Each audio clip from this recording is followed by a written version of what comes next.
Okey. A'udzubillahi minasyaitonirrajim. Bismillahirrahmanirrahim.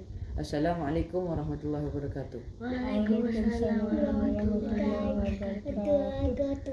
InsyaAllah kita akan hari ini kita akan tadabbur sikit surah Ali Imran ayat ke 133 dan 134. Buka muka surat 67 bukaan. Okey, yang atas sekali. Okey. Make the sound. Okey, first kita baca. A'udzubillahi minasyaitonirrajim. Wasari'u ila maghfiratin min rabbikum wa jannatin arduha as-samawati wal ardu u'iddat lil muttaqin. Kakak cuba baca terjemahan dia. Terjemahan ayat tadi. Dan bersegeralah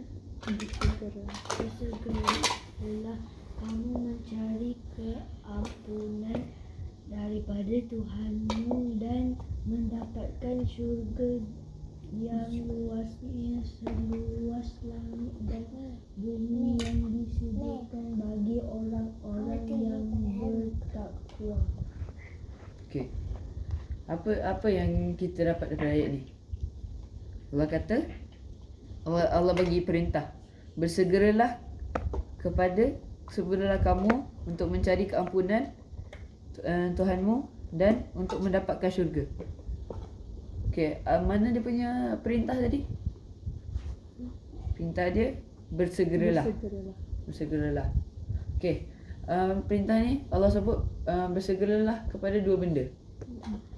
Iaitu pertama keampunan Allah dan syurga Allah. Okey. Lepas tu Allah sebut lagi, syurga ni seluas-luas langit dan bumi. Besar kan? Tapi syurga yang besar-besar ni dia bukan untuk orang biasa je. Tapi Allah sebut yang disediakan untuk orang-orang yang bertakwa. Okey, so kita nak tak dapat syurga? Nak. So kita kena jadi orang yang bertakwa. Okey. Orang-orang bertakwa tu macam mana? Allah sambung lagi ayat ke 134. A'udzubillahi minasyaitonirrajim. Alladzina yunfiquna fis sarra'i wad dharra'i wal kadhibina al ghaidha wal 'afina 'anil nas. Wallahu yuhibbul muhsinin. Nina pula baca dia punya terjemahan dia. Dan iaitu orang yang berinfak pada waktu lapang maupun sempit, dan orang-orang yang menahan amarahnya dan memaafkan kesalahan orang lain, dan Allah mencintai orang yang membuat kebaikan. Okey, so dalam ayat ni kita dapat sifat-sifat orang bertakwa. So Allah tunjuklah kat kita macam mana kita nak jadi orang bertakwa supaya kita masuk syurga. Okey, pertama dia apa? Pertama sifat-sifat dia apa tadi? Infak. Okey. Alladzina yunfiquna fis sarra'i wad dharra. Orang-orang bertakwa ni dia yang berinfakkan harta mereka dalam keadaan lapang dan sempit. So maksudnya bila dia miskin ataupun dia tak kaya sangat, dia infak, dan bila dia kaya dia lagi infak. So dia taklah tunggu nantilah bila aku kaya aku bagilah duit. Aku kerjalah banyak-banyak dulu. So nanti dia kumpul, lama-lama tak infak pun. So kita kena sentiasa berinfak dalam masa lapang ataupun masa sempit, kaya ataupun miskin. Dan dalam ayat ni yunfikun ni maksudnya berinfak, dan di dalam bentuk fi'il mudhari'. Dia kata kerja yang mudhari', maksudnya dia sentiasa berinfak. So ni CD pertama. Kedua, kita akan bahaskan kedua ni, wal kadhibin al ghaidh, orang yang menahan marah. tahan marah. Okey. So maksudnya kalau kita nak jadi orang bertakwa, kita nak masuk syurga, kita kena tahan marah. Dan Nabi sebut dalam beberapa hadis, bila sahabat minta Nabi wasiat kepada dia, Nabi sebut la taghdab, janganlah marah. Lepas tu sahabat tu minta lagi wasiat. So takkanlah tak marah, jangan marah je. Lepas tu dia minta lagi wasiat. Nabi ulang balik, la taghdab, jangan marah. Sampai 3 kali Nabi sebut la taghdab. Dan hadis lain, la taghdab walakal jannah, janganlah kamu marah, maka bagimu kalau kamu tak marah tu, kamu akan dapat syurga. Tak apa, biar je. Kalau kamu tak marah tu, kamu akan dapat syurga. Sama lah macam tadi, macam ayat ni. Dia kata al-kadhimin al-ghaidh, yang menahan marah akan jadi orang yang bertakwa. Dan orang bertakwa tu akan masuk syurga. Kan Aman? Kan? Dan dalam satu hadis riwayat Abu Daud, Nabi kata al-ghadab minasyaitan. Sifat marah tu daripada syaitan.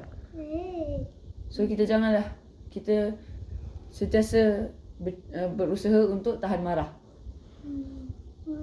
Okey, macam mana kita nak tahan marah? Macam mana kita nak tahan marah supaya kita dapat ciri-ciri orang bertakwa ni, supaya kita masuk syurga? Kalau diri duduk. Itulah. Ada satu hadis riwayat Abu Daud, iaitu apabila seorang marah, maka kalau dia berdiri, hendaklah dia duduk. Lepas tu kalau marah tu dah hilang daripada dia, bagus. Tapi kalau dia still ada marah lagi, maka dia baring. So kalau kita tengah berdiri, kita marah, kita duduk. Kalau marah lagi, baring je. Okey, itu pertama. Kedua, ada juga riwayat Abu Daud, hadis tu al-ghadab minasyaitan, macam apa sebut tadi, marah tu daripada syaitan.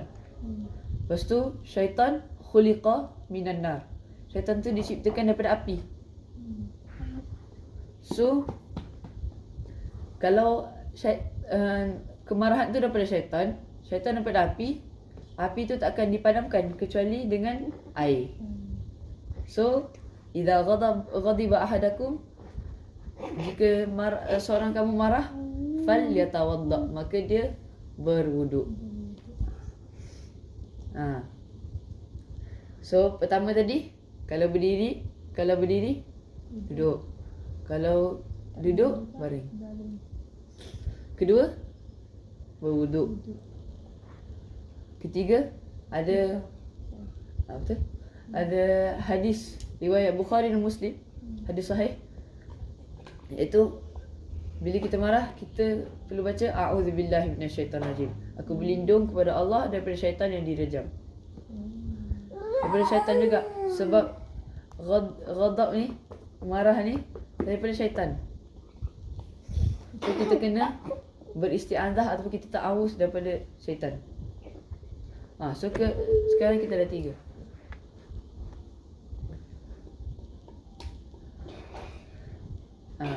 InsyaAllah itu je apa nak ceritakan pada hari ini. Apa yang kita dapat lagi, memaafkan kesalahan orang lain. Sekarang kita stop sini je. Okay, so kita apa tadi? Kalau kita perlu bersegera 2 benda, keampunan dan syurga. Macam mana kita dapat syurga? Allah sebut u'iddat lil muttaqin, disediakan untuk orang bertakwa. So kita kena jadi orang bertakwa untuk masuk syurga. Tapi macam mana nak jadi orang bertakwa? Pertama, kita infak dalam masa sempit ataupun masa senang. Senang susah, infak. Kedua, kita kena tahan marah. So kalau kita nak jadi orang bertakwa, kita kena buat 2 benda tu. Macam nak tahan marah tadi nak? Pertama, cuba sebut salah satu. Kak ambil wuduk. Okey, ambil wuduk dah. Kedua. Mantap. Kalau baring, Kalau berdiri, duduk. Kalau duduk baring. 3. Ada riwayat Bukhari dan Muslim. A'udzubillahi minasyaitanirrajim. InsyaAllah tu saja kita tadabbur pada hari ini. Assalamualaikum warahmatullahi wabarakatuh. Waalaikumsalam warahmatullahi